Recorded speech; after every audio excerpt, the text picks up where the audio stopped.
La France continue de se battre contre des incendies de plus en plus incontrôlables. Dans un dernier bilan publié ce vendredi soir, plus de 19 000 hectares ont déjà brûlé en Gironde, où quelques 110 000 personnes ont dû évacuer. Plus au sud, dans les Landes, ce sont au moins 2600 hectares qui sont partis en fumée. Plus de 31 000 personnes ont déjà fui leur logement. Face à cette situation inédite, une cellule interministérielle de crise a été organisée ce vendredi soir à la demande de Sébastien Lecornu. Emmanuel Macron, de son côté, a demandé aux armées de se mobiliser. L'Espagne fait face à une situation similaire. Le gouvernement a décrété pour la première fois l'état d'urgence nationale, alors que les 3 incendies échappent à tout contrôle, dont 2 devraient fusionner dans les prochaines heures. La crise a contraint environ 40 000 personnes à être évacuées ou confinées rien que dans la région de Madrid, poussant la présidente régionale Isabel Díaz Ayuso à parler des pires incendies de l'histoire de la capitale. Si le plus vaste incendie du pays, celui de la Mierla dans la province de Guadalajara qui a ravagé 32 000 hectares, commence enfin à être maîtrisé, le bilan national reste très préoccupant. En seulement 2 semaines, la superficie totale brûlée en Espagne a doublé, atteignant près de 120 000 hectares depuis le début de l'année. Les 2 pays ont d'ores et déjà demandé de l'aide via le mécanisme de protection civile de l'Union européenne. Emmanuel Macron a confirmé que la France recevrait un soutien aérien de la Croatie, du Portugal, de la République tchèque et de la Slovaquie. La Commission européenne a de son côté annoncé le déploiement de 4 avions bombardiers d'eau Canadair vers l'Espagne, 2 en provenance de la Grèce et 2 d'Italie. L'Irlande affirme n'avoir trouvé aucune preuve permettant de déterminer de manière irréfutable que ses exportations d'alumine vers la Russie contribuent à soutenir la guerre menée en Ukraine. Le ministre irlandais de l'entreprise, du tourisme et de l'emploi, Peter Burke, a assuré qu'aucune conclusion défavorable n'a été établie concernant l'exportation d'alumine vers la Russie par Ognish Alumina, immense raffinerie située dans l'ouest du pays et détenue par des intérêts russes.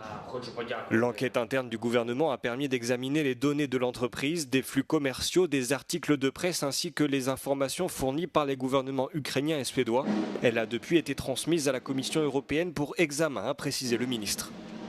Les conclusions du rapport interne du gouvernement avaient déjà été évoquées jeudi par le Premier ministre irlandais Michael Martin lors de sa visite à Kiev.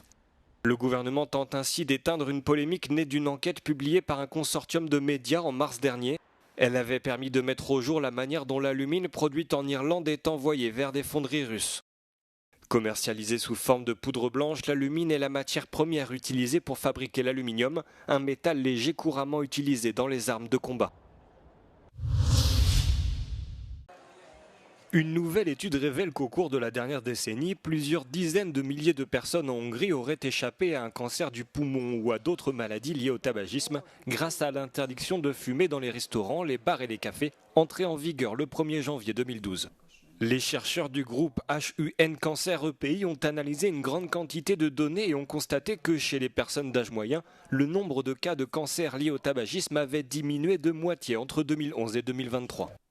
Interrogée par Euronews, Christina Bogos, directrice générale de l'Institut national de pneumologie Koriani, a expliqué que les effets étaient encore plus frappants dans certaines tranches d'âge, où la quasi-disparition du tabagisme passif s'est traduite par des bénéfices sanitaires particulièrement importants.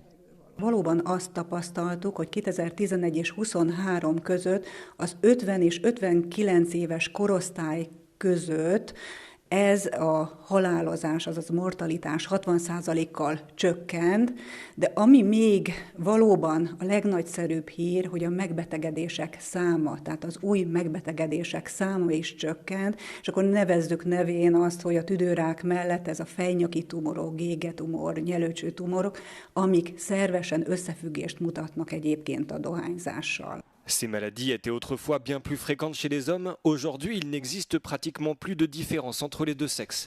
Mais si les législateurs hongrois ont peut-être remporté une bataille, ils n'ont pas encore gagné la guerre, car la hausse des prix et le durcissement de la réglementation n'ont pas éliminé le tabagisme, ils l'ont simplement transformé. De nombreux jeunes se tournent désormais vers des produits à tabac chauffé, devenus très tendance, ainsi que vers les cigarettes électroniques aromatisées qui exploitent les failles de la législation.